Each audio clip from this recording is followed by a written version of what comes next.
I think all you can really draw out of it, Michelle, is that the market held steady after a 6-week gain of 6% and essentially a 0.5% from the high. So you don't usually see the indexes essentially hold still as much as they did today. Half of all volume up, half down. Obviously a lot of offsetting action within the indexes, but not much aside from the fact that it's a logical place to pause right up against those highs from back in January. Comfortable but drowsy. That's what I would say. Yes, it felt that way, right? As opposed to outside, which is, oppressively hot and drowsy. Right. Victoria, what's your take? And with that kind of sector rotation we've seen recently, can that continue over the summer, or are we seeing signs that the rotation is sort of done now?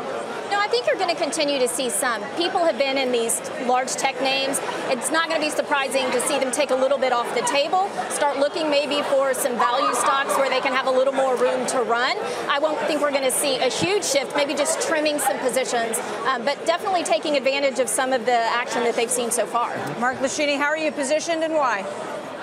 Well, we're certainly long. We think that even though we're in a pause at the moment, that we will take out the highs that were established back in late January, eventually here before the end of the year. So it's already been a good year. The S&P 500 on a total return basis is up 8%. The ACWI global index is up in the mid-single digits, better than bonds, certainly in cash.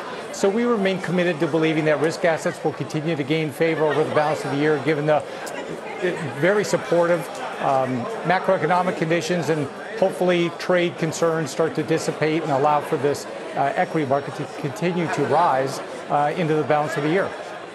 Mike, as we pause on a low volume summer day with not much movement, what do you think about that level that we're at on the S&P, so close to the record all-time high? Is that justified?